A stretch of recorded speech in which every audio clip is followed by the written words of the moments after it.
speaker is Marilyn Wyman. Marilyn is going to talk about agroforestry and a little bit about Marilyn. Marilyn has been involved in extension work related to natural resources, agriculture, and rural community development for over 20 years. In her current role with Cornell Cooperative Extension of Columbia and Greene counties, she helped establish an agroforestry resource center and 140-acre forest in Greene County, which provides science-based natural resource education and outreach programs. Wyman, an ecologist, has been a state board director for the New York Forest Owners Association and a council member of the Hudson Mohawk Resource Conservation and Development Council. So please welcome Marilyn.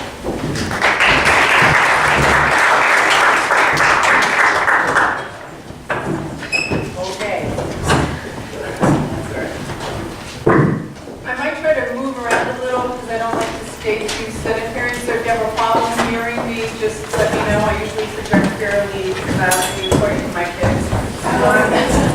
But I also want to tell you a little bit about my background. I was born and raised in Wyman County in South Nyack, fourth generation. So I sort of took a lot of those, the understanding of what it means to grow up in the suburbs in the metropolitan New York area and have applied it to a lot of the work that I do throughout rural New York State. I'd also like to thank a lot of my partners here. I work a lot with the Watershed Ag Council and the Forest Service.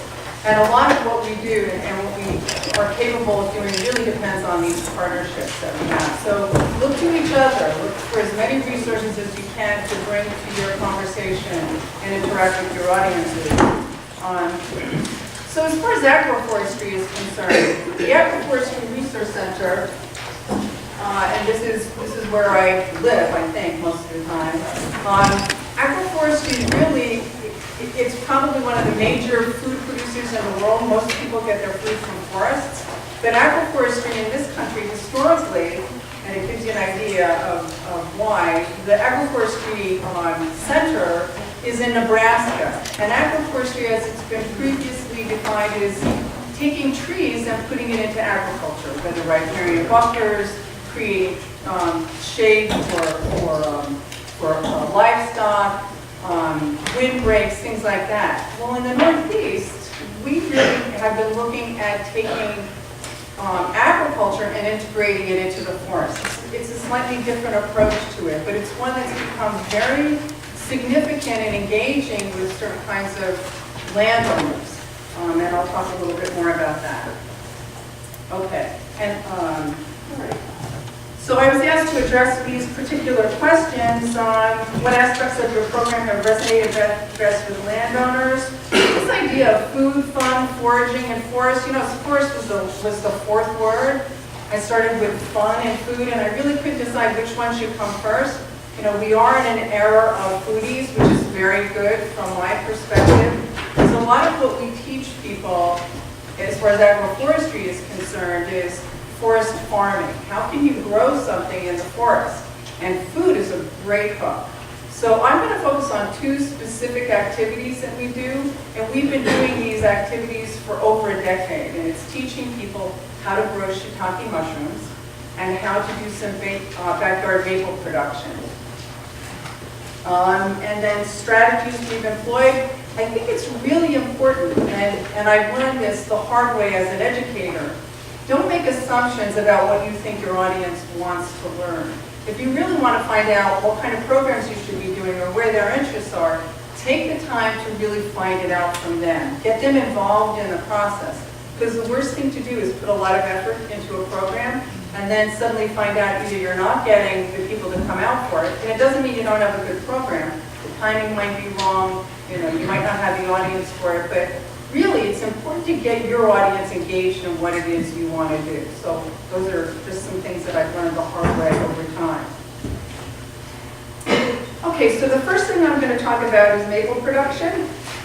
The reason we have decided, and I don't like to stand back here, the reason we decided to work on some of these activities is because it was an easy way to get people to build a relationship with their property. Now, 15 years ago, if somebody had said, oh, you're going to be involved in harvesting a tree or cutting a tree down, you know, I was a research ecologist, I did stuff with my husband, recycling, of course. If you told me I was going to cut a tree down 15 years later, I would have told you you were crazy. So I started to get more involved in management and stewardship and understanding the threats to forests and who owns the forest and how little they knew. And it really, I had a 360-degree turn and said, okay, I have to start getting involved. And the only way that you can get involved, or the only way you can get somebody to do something or care about something is to have them build a relationship. And the only way people build a relationship with their woodlands, we can't call forests because you have to call it woodlands. And Mary can explain that, can probably explain that to you in the workshop you do as a follow-up. But the only way you build a relationship is being out in it. And so you have to create ways to incentivize it. Now, someone's going to be talking about birding. That's a great way to do it. It's a wonderful activity, recreation, hunting, some of these other things. But actually, food production, it's so popular. People just love the idea that they go out in their forest eventually and be able to harvest something from their own property and then create a food product as a result of it. So making maple syrup requires sugar maple trees. You'd be surprised how many people can identify a sugar maple. You know, so that's an important part of it. Collection equipment, fuel source, evaporator, these are just the basics. And you have a resource list with, I think, or if you don't, I put all these websites, Cornell put together the how, what, and why of forest farming, talks about maple production. There's a whole website Cornell has on maple production for backyard producers, and anything that has to do with mushroom cultivation, ginseng cultivation. I couldn't do them all, but there's some amazing opportunities for people on smaller woodlots that they can get engaged in some of these agroforestry products. And then the fuel source and then an evaporator, just the basics. And we know what maple syrup is. It's an incredibly wonderful thing that you can get from a maple tree. The beauty, I think, of maple sugaring is that it happens at a time when people are just really tired of the winter and they're itching to do something outside. So that's why I think a lot of people just like to do a small amount of maple. My husband does it every year. I think we have 8 of these buckets. We dutifully put them out. We collect the syrup. We have this really cobnob sort of cement block evaporator set up. Maybe we make 1.5 gallons. It's a little bit smoky, but we have fun. It's something that we wake up and we can go out and we can do. So it doesn't have to be large scale, and none of these operations necessarily have to be large scale. However, for maple production, there is a demand for maple syrup, and there's opportunities. If some of your constituents have maple trees, they can lease their trees to somebody who's actually doing maple production. And there's opportunities to ramp up with mushroom production. One of our staff in another county did an evaluation of the demand for mushrooms in the New York City markets. It's unbelievable. We haven't even touched the surface. There's maybe 2 producers in the Hudson Valley providing shiitake mushrooms to New York City. I mean, that's ridiculous. There's a huge amount of opportunity there. So here, make 30 to 40 gallons of sap to make 1 gallon of maple syrup. Identification, again, it's something that you can get your landowners involved in, especially trying to identify trees in the winter. It's a little bit challenging. In fact, tree identification is an incredibly popular program. We could do a gazillion tree identification programs. In the winter, I would even try to do it. I say, oh, let's go out in the winter and dig down under the snow and see what kind of dead leaves we have there. So maybe I have a cheat sheet to figure out what's going on, but at least somebody's motivated to look and see if they have maple trees. And I also have to mention, and I think I have these cards here too, when I'm not trying to promote sustainable forest management and being good forest stewards, 40% of my time is spent working with the team from Cornell on invasive species. Really a downer. But Asian longwood beetle is really a major threat to our maple trees. So it's a good connection that you can make with your constituents about, we don't want this invasive to impact our maple trees. So a whole bunch of other trees that are impacted by Asian longwood beetle, but that's a major one. And in reality, you know, we do still have Asian longhorn beetle. It's been reported in locations on Long Island. So it's not out of our radar screen. And in Massachusetts, I'm always worried about Worcester, Massachusetts. And have they contained that yet? Because that's really a bad insect. We don't want that to get out of here. So luckily the sap flows when it's 40 degrees. It's balmy out. You know, you can really get out there in your sweater and have a good time. You know, it has to freeze at night. There's a whole bunch of systems. It's osmosis, it's capillary action. So it's great nutrients that the tree has had underground and it's forcing up and bringing spring. And you just tap a little bit of that. This is the equipment. You can use a spile. These little metal things. Everybody should have a portable drill, battery-operated drill that you can recharge. It's probably one of the most important pieces of equipment if you're going to do maple, backyard maple or shiitake production. You can use a bucket. A lot of people, you can use tubing. That's become very popular. You basically do the same thing that you would do with your spile. You just put this in. I've seen people actually have access to tubing, and they actually just use a plastic jug and stick that right on the tree too. I mean, there's the link that I provided you on the handout gives you a whole range of opportunities that you can use to do backyard maple production. But it's not a great investment of equipment, and it's a lot of fun. It's intergenerational too, because when we do it, our kids and our grandkids do it with us. And I was telling, I think Mary, there's a woman at Cornell, Nancy Wells, and she did a study, and she said that the greatest indicator of an environmental ethic are children that are exposed to nature in free play, not structured where you're telling them what to do or guiding the process, under the age of 12. And I'm figuring that's sort of before puberty hits and we all get a little crazy.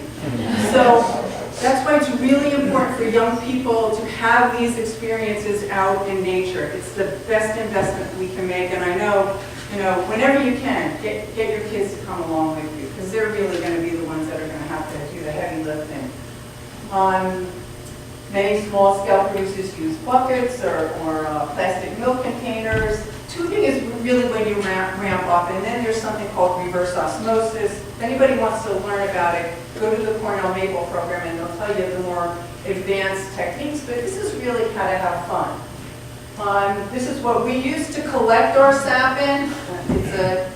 It's a garbage bin. Some people use other equipment. You have to collect it. You can't let the maple syrup or sap sit. It can go bad just like milk, so you have to constantly be processing it. Fuel sources, people use firewood, not firewood. In my neck of the woods, you use wood that you would throw into your wood stove, pines and things like that. Some people actually use they're into it, but they don't have firewood, so they use a grill. Which I thought, okay, what the heck? That's a good way to do it. Boiling the sap, essentially you're just trying to increase the surface area and get as much water out of there as you can. And what you can do, once you get your syrup, and there's lots of equipment that you can invest in, but at a certain temperature and a certain consistency, you just bring it inside. You can't, and I know people who have attempted to boil their syrup inside for everything. Their wallpaper starts to peel. I mean, you just can't put that much moisture into your home environment, but you can finish your maple inside. So it's fun. And that, and then you should filter it. We don't always filter it. You have something called sand. A little bit of sand, I figure it's roughage. There's minerals in it, like everybody else. And another interesting thing is people are drinking the sap right out of the tree. It's become a big, and I'm like, yeah, that sounds good. I mean, I'm all for it, but I'm like, whatever. This is why it's really important too. We introduce, when we tell these great things people do, we introduce the forest stewardship component.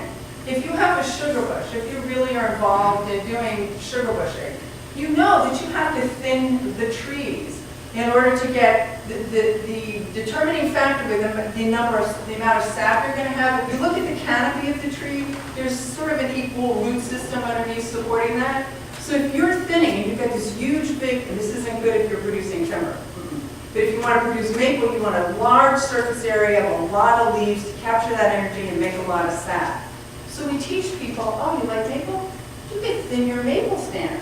Now suddenly cutting their trees isn't such a negative thing. It's something that they see as making their trees healthier and more resilient. So again, there's a lot of silviculture or forest management. Once people get to a certain point where they understand they have an objective, something fun that they do, and then you can start introducing some of these concepts where they might not be as receptive. Mushrooms are very, very popular. They could be wildcrafted or cultivated. We do both. We do mushroom forays. I think I have a link of the Mid-Hudson Mycological Club.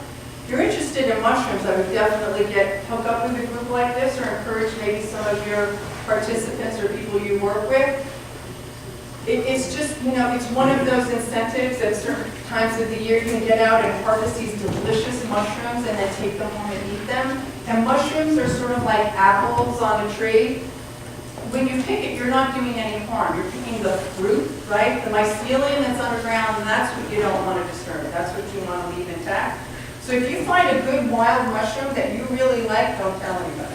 Remember where it is, because you can go back every year. It's interesting how we all have our little stands that we don't tell anybody else about. But it is this idea of looking for different kinds of mushrooms. You're getting out, a certain tree has a certain kind of mushroom. This is a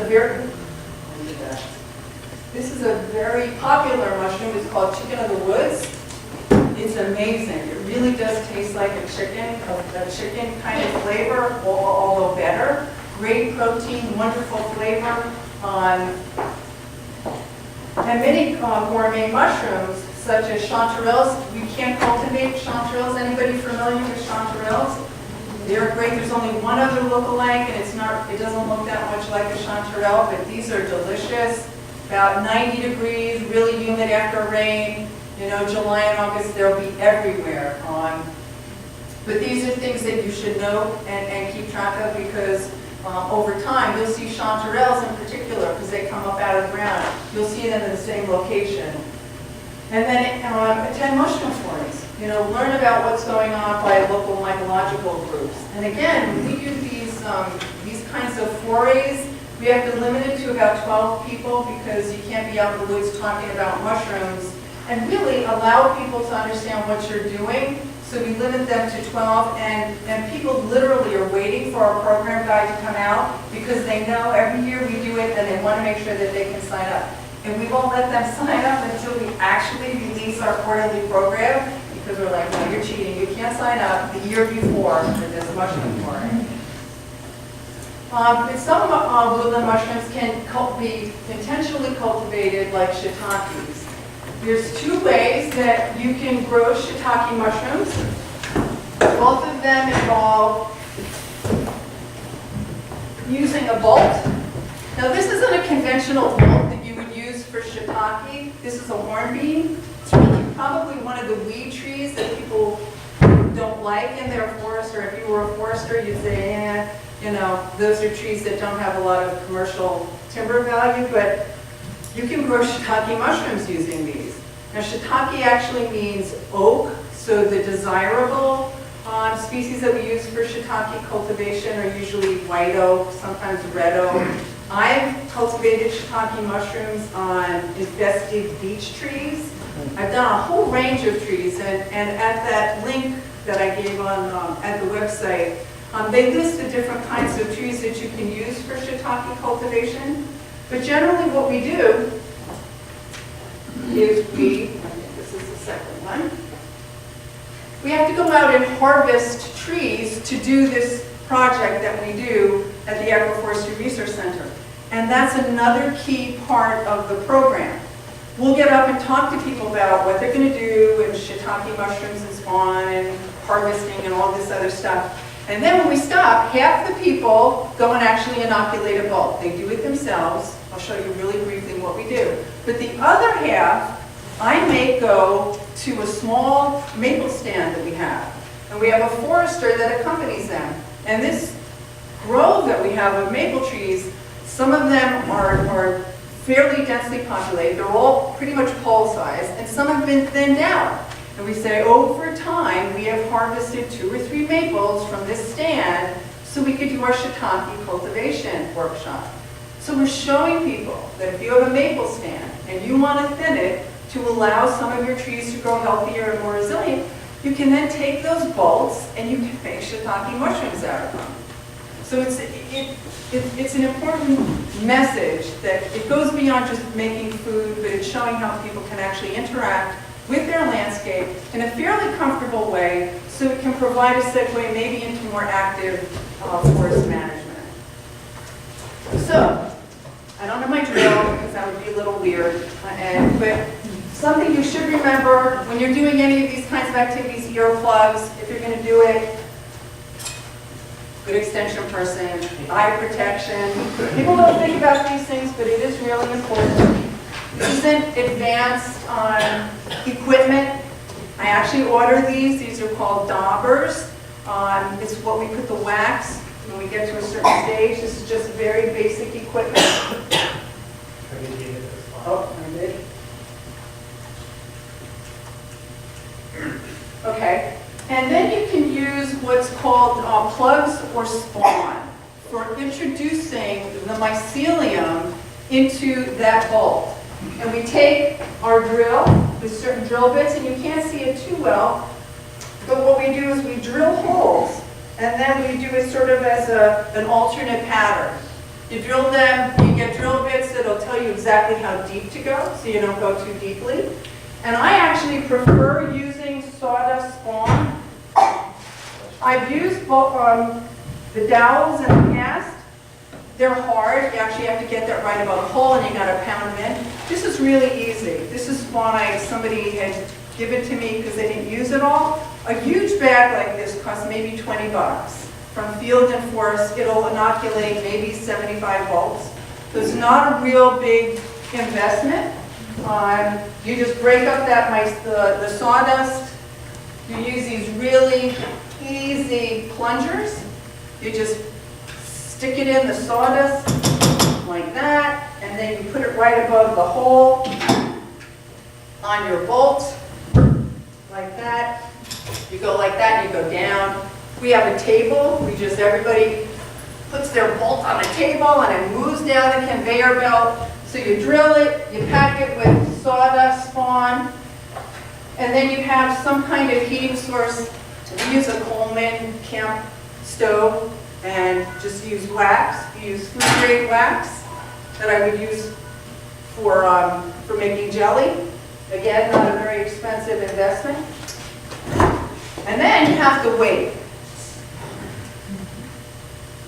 And again, the idea of using a small tree where you can actually do some thinning, I think, is a really positive advantage of creating these shiitakes. But you can't do larger trees. Pete Smallage, our state extension forester, he said, look, I don't want to be doing this lifting because once you've done that inoculation, you're not over. You have to keep it moist. It has to retain at least 30% of its moisture. So when we do these workshops, I just say, take it home, put it someplace shady and moist, and make sure it doesn't dry out. There was and you'll see these, again, I could do a 3-hour conversation just about shiitake mushrooms, but some of them say you can wax the tops and the bottoms. We've found no difference. We have equal flushing, reproduction of shiitakes from just daubing wax on top of the hole that I put the mycelium in, because you don't want that to dry out. That's why you put that wax on those holes of the shiitake bolts. This is another way of doing it, a little more free-form. But again, all of these mushrooms will come out of the mycelium. They grow into the wood, and then for a certain period of time, once the energy in that bolt has been exhausted, you're not going to get any more. I tell people, the denser the wood, like that hornbeam, I can probably get a flush, 2 flushes a year, and that means each of those buttons are going to create a shiitake mushroom for me. I can do that twice a year for about 4 years. So that's a lot of mushrooms from one bulb over a period of time. Oyster mushrooms are another mushroom that people can cultivate, although we've done demonstrations where we have these great, we're trying to grow these on totems. I'll show you, there's a totem here, you know, and then right behind it, we had this poplar that sprouted all these oyster mushrooms right above our failed totem. So nature knows how to do it much better than we do. It may take months or a year for the mushrooms to appear. They actually have to start to decompose that bulb. So I tell people this is something you got to be a little patient about, but you know, you will continue to get, we call it shocking the bulb. If you want to deliberately get your bulb to flush, you throw it in some water for 12 to 24 hours, you take it out. This is when the temperature is warm, and over a certain period of time, depending on the conditions, you'll get a flush.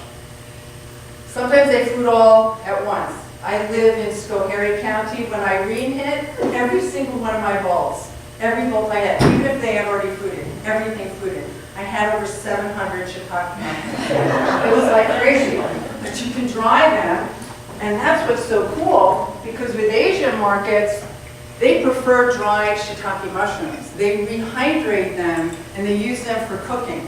And I wish I could remember, I read this paper that said if you dry your shiitake mushrooms out in sunlight, it increases the vitamin content, and I can't remember what the vitamin was, but it was really significant and important. So that might be something else you can encourage people to use. There's also medicinal mushrooms, maitake, reishi, shiitake. So they have a nutritional value, but there's a lot of people that are interested in the medicinal value. And it's not just mushrooms. There's a lot of medicinal plants that people are interested in. Ginseng, we do a lot of work with ginseng, and that's another opportunity. So I had my timer here tell me when I have 5 minutes left, and I think I maybe have 2 minutes.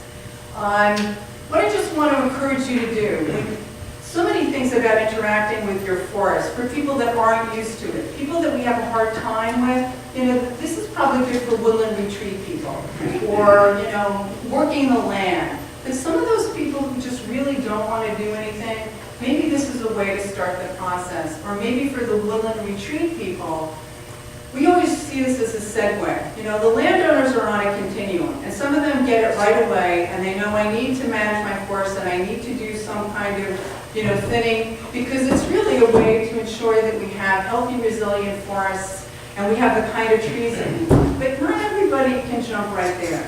So sometimes it's that relationship, that opportunity you can create so that the people have fun out in their forests, and maybe they take that appreciation and they continue to build on it. You build a relationship with them too. So by you sort of promoting these kinds of activities, it's not only them creating a relationship with their land, but they're creating a relationship from you, because really what you need from them is to be committed land stewards. And what they need from you is encouragement and enthusiasm about how they can do it. And I think if we take the fun out of this, it becomes a much heavier lift. So let's make sure we keep food and fun and foraging in our strategies as we deal with forests. I wanted to concur with you that I have held 2 mushroom foray events, and they've been my best attended events. Yeah. Well, generally my events bring people that were already on my mailing list. They brought me new people. Yeah. So. Yeah. And then finally, and I will take some questions, but I shamelessly promote things that I'm involved in doing, because that's what I do. But we offer a newsletter. It's a 7, 8-page newsletter. We send out, it's an 8-page newsletter. We send out 7 versions. It starts mid-February. It covers a whole range of topics. We include agroforestry, we include forest ecology. It's free. So if you're interested in getting, we usually like to send it via email. Share it with whoever you want. That would be great. If you're interested, here's a sign-up sheet for that.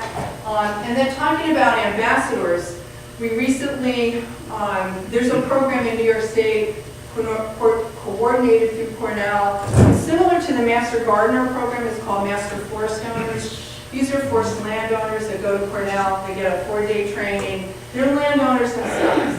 And so we are now going to be coordinating a 12-county region, including this region, to help promote Master Forest Owner woods walks. And so you talked about ambassadors. It's a low stress, very non-intimidating. People just go and do the woods walk and find out, hey, what are you interested in? And so if you're interested, here's some flyers that have to do with woods walks. Yes. Oh, yes. Do deer eat the They do not. They do not. Slugs, sometimes you gotta be a little concerned about, but they don't, which is great. Yes? Do you think that growing the mushrooms would be a project that like scouts could handle? Like, Yeah. I mean, you need to have a lot of oversight because you are dealing with, equipment and drills and things like that. Yeah, absolutely. but leaders, like scout leaders could probably help them manage that. Absolutely. And like I said, I gave this for shiitake. This is a really good summary of what you can do. I think it'd be a great activity. Yep. Anybody else? What's the woodland? I didn't understand. Okay. Okay. This is called, it's called Master Forest Owners. And Cornell has a number of volunteer programs, and this really targets private forest landowners. We do this training, we really interact with these volunteers. I think we now will have 44 Master Forest Owners in this 12-county region. People call us up. For the people in Connecticut, this is Master Forest Owners, is like the Cooperative program, and Yes. some Cooperative up in Massachusetts. Right. Every Right. state So seems to there's have their some own. version of this. And it really, when they were talking about ambassadors, and we have our Master Forest Owners help us coordinate or bring people to our woods forums. So that's what we use. When they go on a woods walk and they visit, they get to know the people in their community, and then they say, okay, why don't you come to this woods forums? And, we'll see how everybody's feeling in this community about forest stewardship. We use invasives, unfortunately, as a hope to, the last woods forum we did in Unadilla, they had an infestation of emerald ash borer, so I was the prelude to, come on, I'll show you some infested ash trees, we'll peel the bark and I'll show you where the emerald ash borer is, but, it's, our MFOs are our good people to pull those people in. Yep. Anybody else? Well, You had said something about, we're supposed to say woodland, not forest. yeah, I know, because, and that's something that, I think in the vernacular, when you say forest to people, they think of national forest, something really big.